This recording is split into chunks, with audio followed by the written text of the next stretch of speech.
All right, everyone. Welcome to the Victory Pod podcast. And today is very good, and we have a very interesting topic to talk to you guys about. So today topic is pregnancy and postpartum fitness. So we have a very special guest with us right now. Her name is Alanna, and she's gonna be talking about this. So, Alanna, I want to thank you very much for coming to my podcast. It's been an amazing journey with us because I got to know you through John, and that's the first from what first from that we get to know people and keep going and all that stuff. So thank you very much for coming. So can you please take a moment to introduce yourself? Absolutely. Thanks for having me. I know Yeah, this has been a long time coming. We've been working on this for a while, and yeah, I've yeah. had the pleasure of knowing you for a few years now, just through First Form and John. So, my name is Alanna. I am, oh my goodness. I work in career development and education at First Form, kind of like you already said. And really, for those of you that aren't familiar, that is a fitness nutrition supplementation company. We focus on building healthy lifestyles. And so I get to work with our employees there and just helping us impact as many people as possible and help them change their lives. And so that's a really, really cool experience for me. But my background is actually occupational therapy. I was an occupational therapist working in the field. And what I realized is in traditional healthcare, I was super reactive to people and their health concerns. And I loved what I was doing in nutrition and fitness coaching and helping people be proactive about their health. So completely switched my career field, went to work at First Form and have not looked back since. It's been incredible. But also because I know this is about pregnancy and postpartum, I have a little boy. He's 6 months old. His name is Carter. He's the sweetest thing. My entire world revolves around him. My husband Dylan and I are just completely smitten. He has us wrapped around his finger. But I had gave birth to him back in September. I was induced because I know that the moms, the pregnant women that are listening to this, I was induced. I went through 47 hours of labor. Whew, hopefully never have to do it that long again. But went to basically what was tiptoeing the line of an emergency C-section situation. So I did give birth to him via cesarean. And I'm just here today to really share that experience. And I love talking about it. I'm super passionate about women's health and pregnancy and postpartum. So I'm just excited. Yeah. Thank you for coming. This podcast is gonna be very intriguing, very interesting, and very amazing. So, hope you are watching. Enjoy this. So let's get the ball rolling. Feel free. Spread your arms. Enjoy your surroundings and everything. So, Alanna, one of the questions that my clients usually ask me is, does working out during pregnancy cause any risk of miscarriage?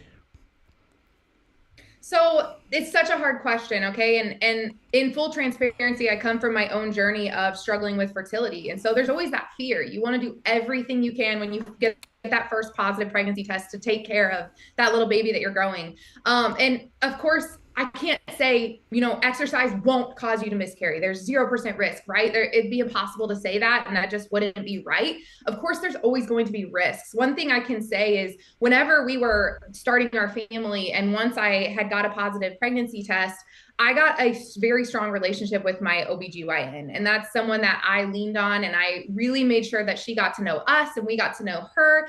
And don't ever hesitate to reach out to the hospital, to the OBGYN, and have them check on things. Don't hesitate to ask them to run those tests so that you can make sure through the entire pregnancy you're doing everything that you possibly can. But I will say there's more positives to exercising during pregnancy than there is risks. And so it's something that I chose to absolutely implement in my own journey. All right. Thank you for drawing from your experience.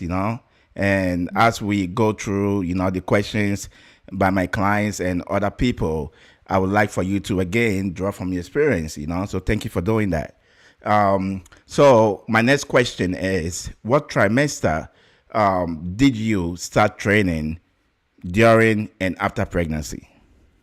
Yeah. So I trained prior to getting pregnant, and that's a really important piece of this conversation is if you've never trained before, starting training during pregnancy is a whole new ballgame, right? That's where you want to make sure you're working with a personal trainer and have someone overseeing it. But I was resistance training and training pretty intensely before I ever got pregnant. So I just continued that.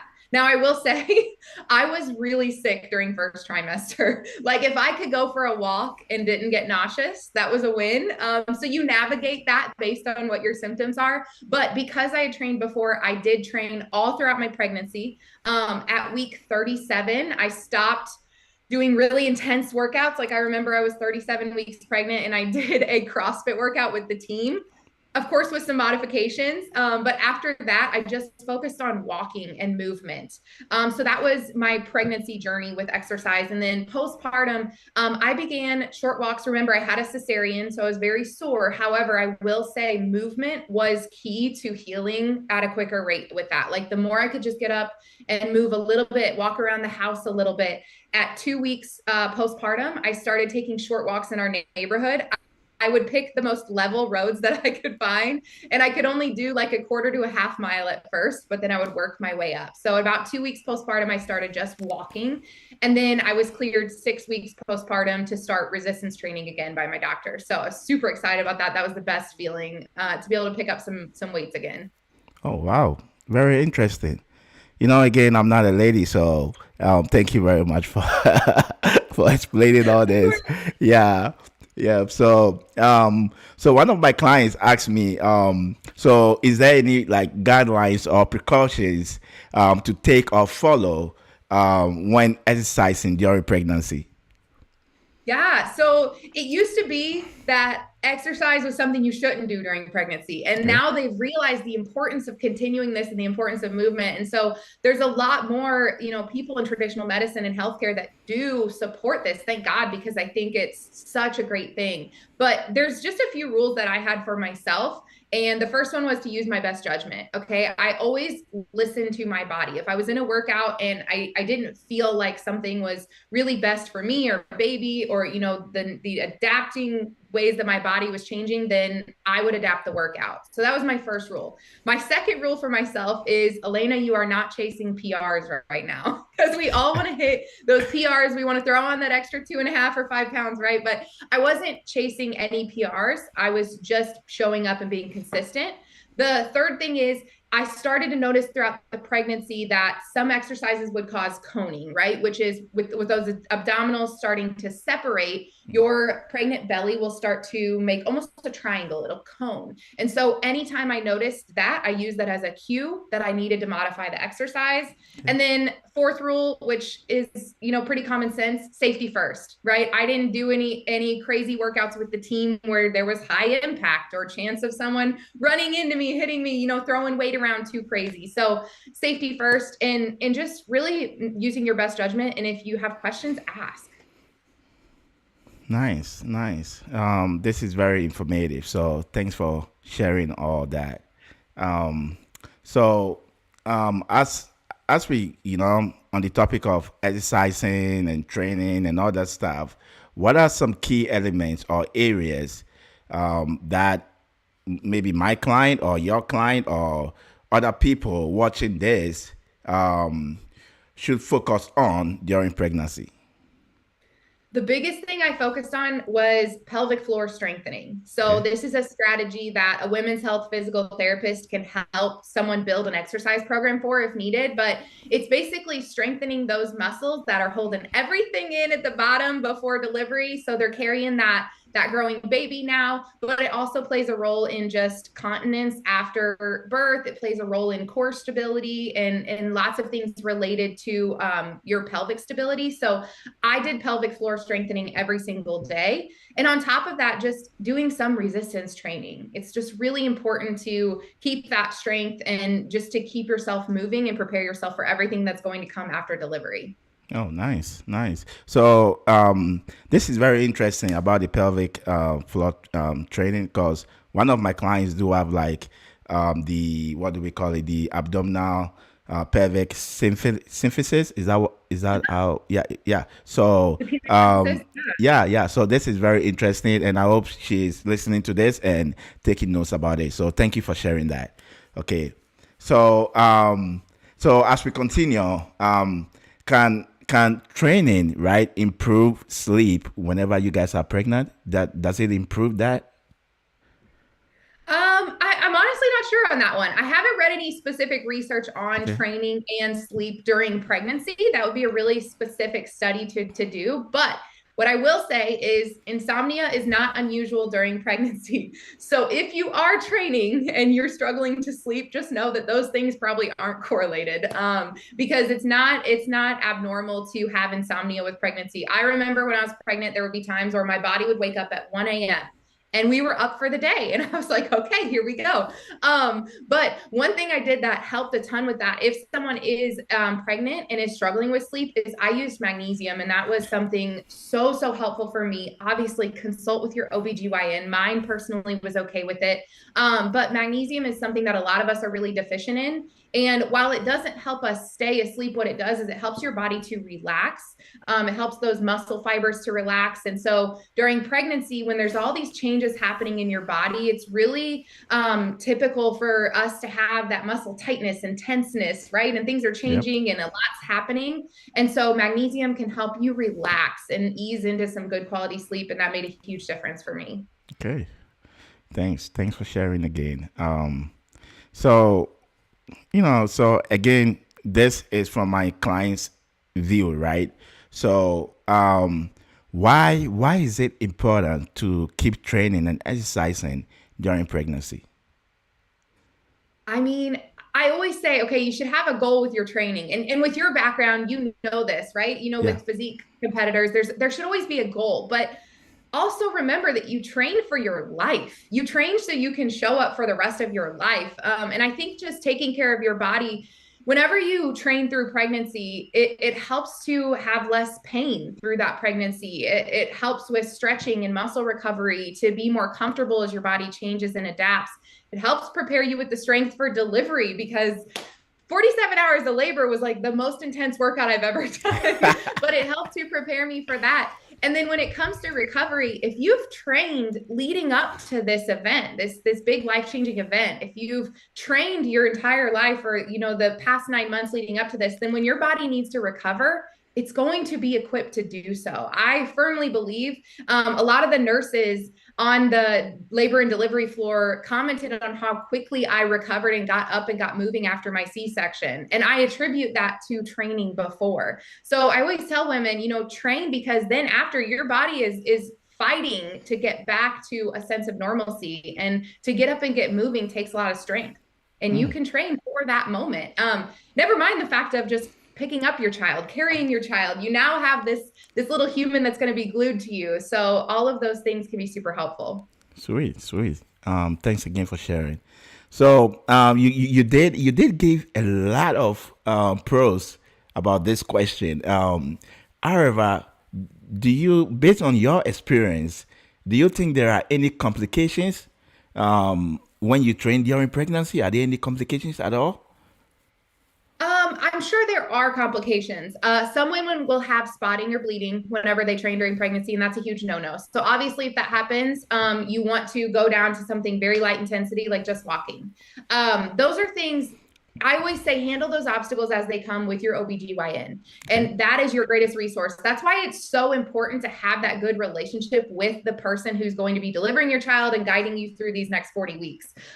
So I would say it's different for everyone. There's always risks. There's always risk when your body goes through a big, event like that, and you're trying to train and, push it to the next level and exercise your body. And so consult with the OBGYN is going to be my default there. All right. All right. Thank you. Thank you.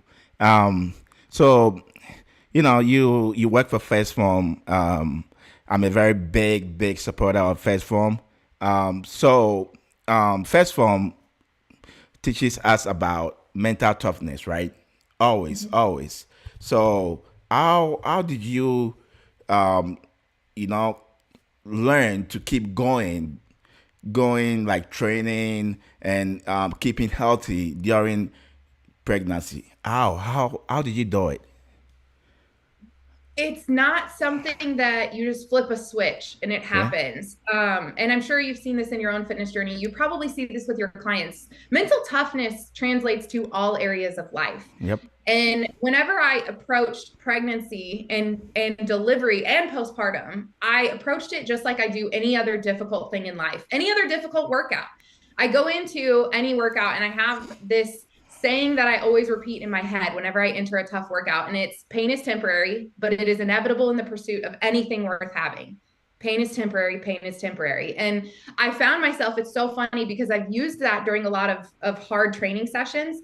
And I found myself saying it all throughout those 47 hours of labor. Pain is temporary, but inevitable Okay. in the pursuit of anything worth having. And I just kept saying that. And I think if we depend on something like motivation when it comes to fitness, when it comes to pregnancy, postpartum, delivery, motivation is a facade. It doesn't exist. It's not really going to carry you through long term. But what you really want and should crave is discipline. And that's Okay. what I started to crave in my own life, is the discipline to show up when I didn't feel like it. Because when you're pregnant, you really don't feel like it. Yeah. You rarely Um, feel like it. But if you have discipline, you will keep showing up. And I think that as you learn discipline, that's where I say mental toughness translates to all areas of your life. Discipline is no different. When you have a client that learns to be more disciplined in their fitness or in their nutrition, they're probably also more disciplined in their relationship, more disciplined in their career, more disciplined in their other daily habits. And so, keeping their home cleaner, keeping their car cleaner, it translates to all areas of life. And that's how I approached the mental toughness I've worked so hard for and this new journey of pregnancy and motherhood. Interesting. I love that. I love that a lot. So thanks for sharing. Um, so now let's go to a different topic. Okay, let's talk about planks and sit-ups. So during pregnancy, are you recommended to do planks and sit-up? If so, can you draw from your experience? Yeah, absolutely. So, of course, it's always that abdominal separation, that diastasis recti that we're looking for. And that's where I say watch for the coning. So, in my personal experience, what I did is I continued those exercises, modifying as needed until I noticed coning. For me, it was like 20, 25 weeks pregnant, where I was like, oh, I don't think this is safe anymore. So instead of doing strict core exercises that target the core directly, such as sit-ups or planks, for me, it was burpees, where I was like, I think I need to do a cutoff on these burpees.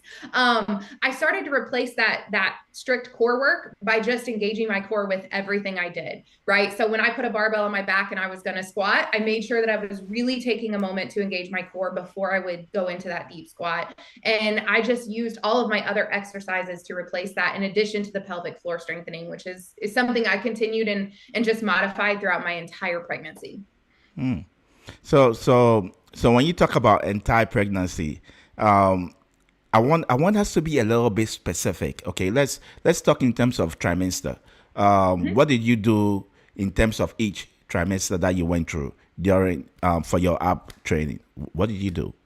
For abs Yeah, specifically. yeah, Okay. yep. So, first trimester, things were still fairly normal. Your body hasn't made any of those big changes yet because baby isn't growing, so it doesn't have to make as much room yet. So, first trimester, I started pelvic floor strengthening immediately. That's something I did all 3 trimesters.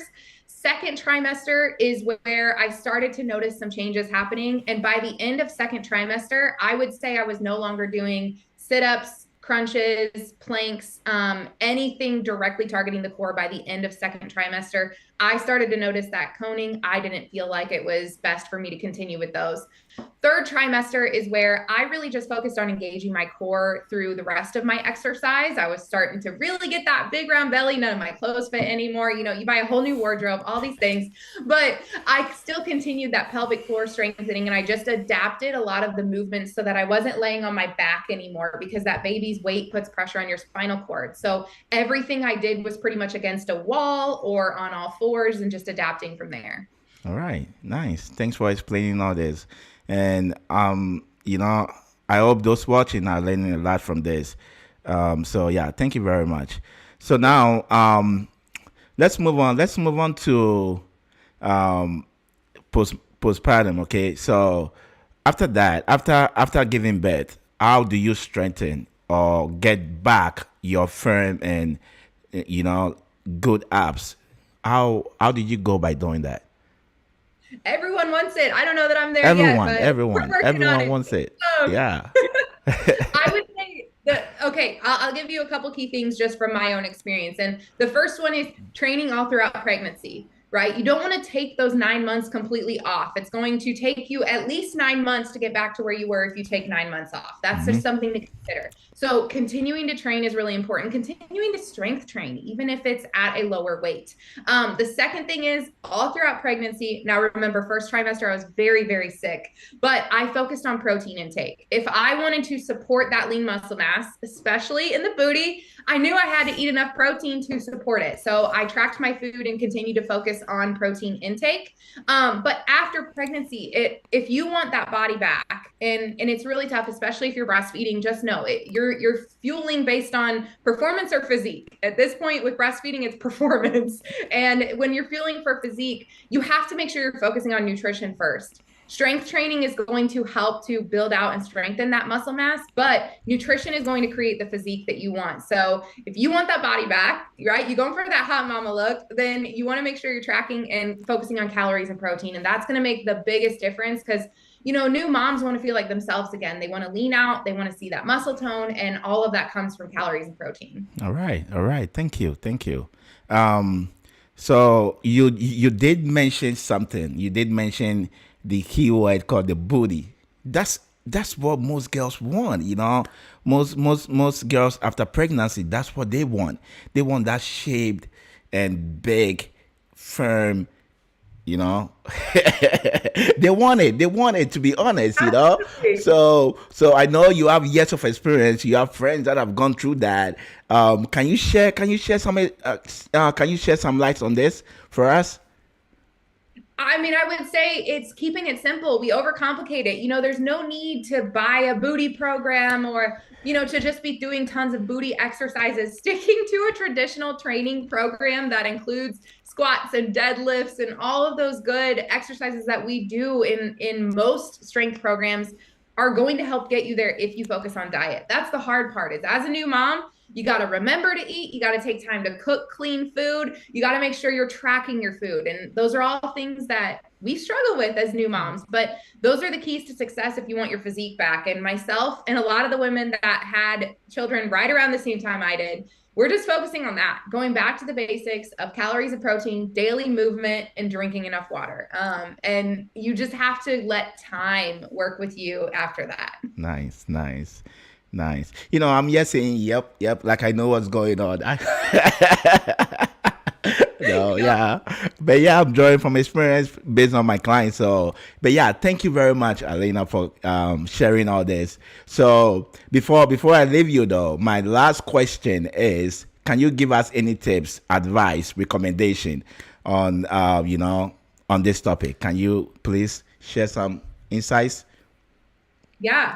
I would say my biggest tip is to remember who you are. When you go through this journey, especially as someone who works in the fitness and nutrition industry, it was really intimidating. And I know all women feel this way. Your body is changing. You're tired. You're anticipating all of these life changes that are about to come, and it's really you fighting for you every single day. But the best piece of advice that I can give you, and when I talk to other moms now, because I have the opportunity to talk with a lot of moms, whether they're pregnant or they also have little ones already or they're approaching their delivery, is remember who you are. No offense to you. You guys are amazing too, but women are incredible. Women are absolutely Yep, incredible. absolutely. And I think my husband got a lot of insight just through pregnancy and delivery and postpartum of just like, man, women have something deep down inside of them that I don't even know how to explain it, but it's absolutely incredible. And when you have those moments where you struggle or you don't want to show up for yourself or you wish you were further along than you are, just remember who you are. Because I think that we're a lot more powerful than we give ourselves credit for. Yes, yes. You guys are amazing.